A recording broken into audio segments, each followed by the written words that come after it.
Kashimpur high security কারাগারে বন্দি জীবন যেন আর 5টা সাধারণ কয়েদির মতো নয়, বিশেষ করে ভিআইপি বন্দীদের জন্য। দেশজুড়ে আলোচিত রাজনৈতিক নেতা, সাবেক মন্ত্রী ও সংসদ সদস্যরা সেখানে কাটাচ্ছেন আয়েশি জীবন। প্রথম শ্রেণীর মর্যাদায় থাকা 26 জন ভিআইপি বন্দীর জন্য রয়েছে বিশেষ সেল, টেলিভিশন, জাতীয় দৈনিক পত্রিকা, বিফ মাছের খাবার, এমনকি লাইব্রেরিরও সুবিধা।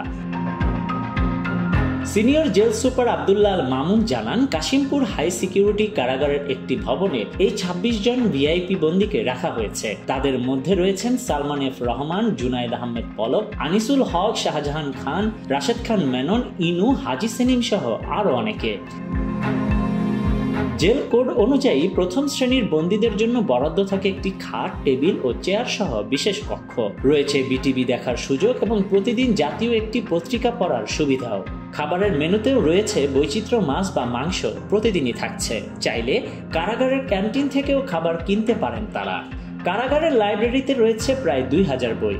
তত্ত্বাবধায়ক জানালেন, নিষিদ্ধ বই ছাড়া যে কোনো বই বন্দীরা চাইলেই পড়তে পারেন, তবে সেগুলো প্রথমে কারা কর্তৃপক্ষ পরীক্ষা করেন। বিশেষ তথ্য অনুযায়ী ভেতরে থেকেও নিজেদের উন্নয়ন চিন্তা ভুলে যাননি পলক।